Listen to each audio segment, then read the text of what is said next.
This is for Jazz 4's Ocarinas contest, the presentation section. So how many people have heard of The Legend of Zelda Ocarina of Time?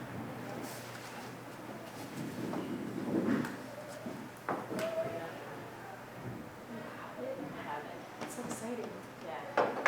Well,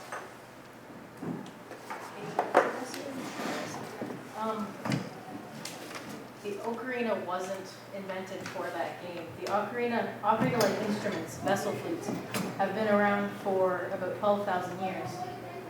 They can be traced back to South and Central American cultures, the Aztecs, the Mayans, and the Incas. They all played animal-shaped ocarinas. They can be traced back 5,000 years in Indian cultures, and the shun, which was an ocarina that looked kind of like this, except it was more egg-shaped, and it had a flute mouthpiece, was the Chinese ocarina equivalent. It made its way to Europe as a limited note-range toy when an Aztec performance group was sent to perform in Italy in the 1500s. This changed in the late 1900s when Giuseppe Donati, an Italian brickmaker, made the first transverse ocarina, which these are transverse ocarinas, and this is sort of what his ocarinas would have looked like.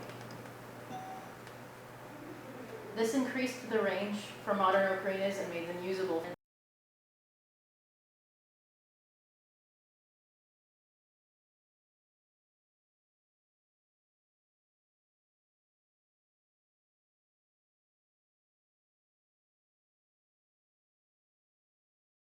This is a soprano, this is two holes on the bottom.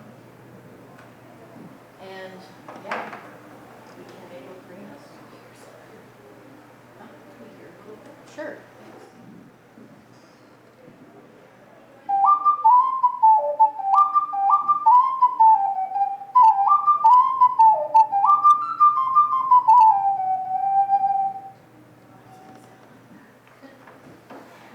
To start, you need to make a round shape. It can be long, it can be perfectly circular, it doesn't matter. A long shape, kind of like that, and then make it hollow. Roll out a piece of clay that's about the size of your pinky thick, and lay the open hole of your hollow circle on the flat piece of clay and cut around it to make like a plug for the bottom, and then score and slip it and smooth the seam so it looks like a hollow ball. Okay. So the next step is to make a piece of clay that's sort of the same length and shape as your thumb, sort of like that.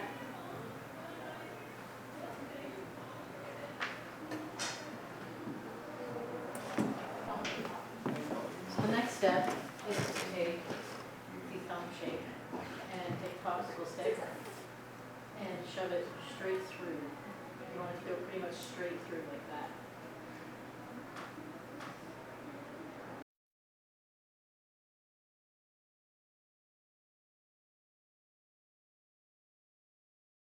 Okay, no. Set the mouthpiece aside. It's going to seem completely counterproductive, but cut this open. You can cut it exactly in half.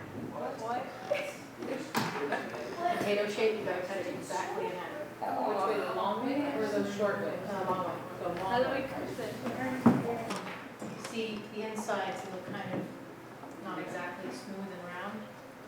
That's actually the inside of the seam that you made before, so you want to smooth that out and cut out the extra clay so that it's smooth, and the seam around here, the edge around here should be pretty much uniform, a circle. Okay, so the next step is to take the two halves, decide which one is going to be the bottom. It should be a little bit flatter.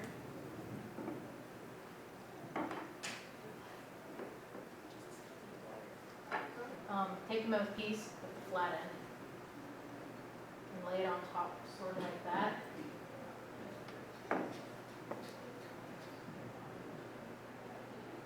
So the round part, like the body of the ocarina and the mouthpiece, sort of overlap about halfway or a third of the way out of the mouthpiece.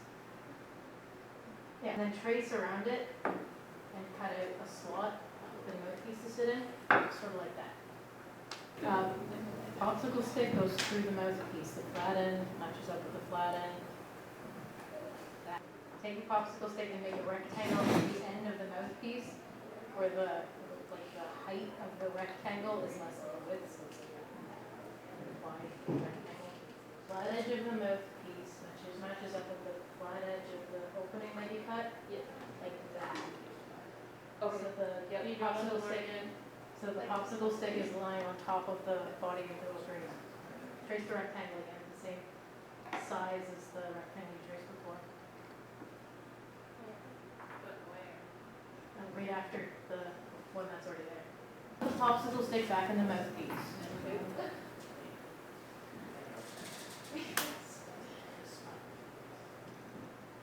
Like that. So then set the mouthpiece in the slot. And then push the popsicle stick forward so that it touches the clay in front of it. But don't push too hard, just make a mark.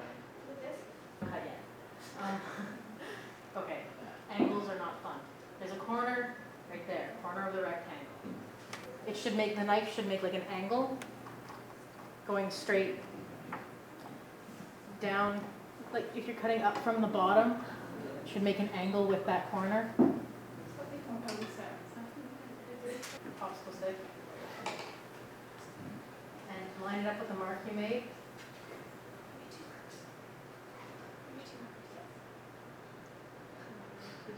The mark that you made before with the mouthpiece with the popsicle stick. It's the horizontal line.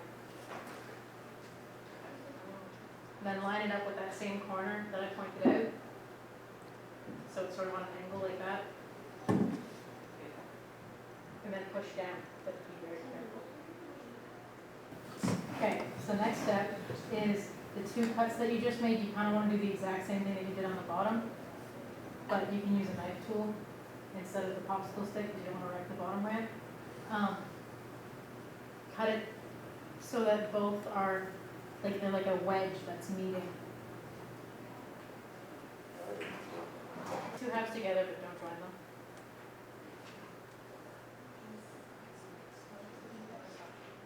And if you have extra clay, you can stick them together with an extra piece of clay just to hold them while we're making the finger holes.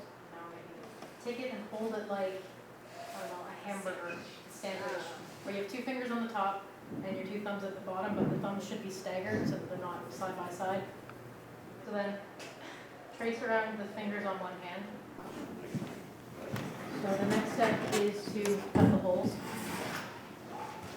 So you're probably going to want to, with the mouthpiece, set it in the slot that you cut for it and then stick it on with extra pieces of clay. But when you set the mouthpiece on, make sure that you're getting a sound when you place it on and put the extra pieces of clay around it. Make sure you're getting a sound.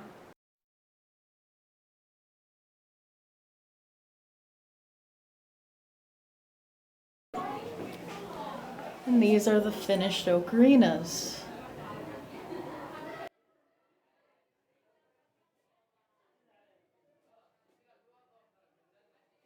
I know at least 10 people got sound. There might have been more out of 16 people.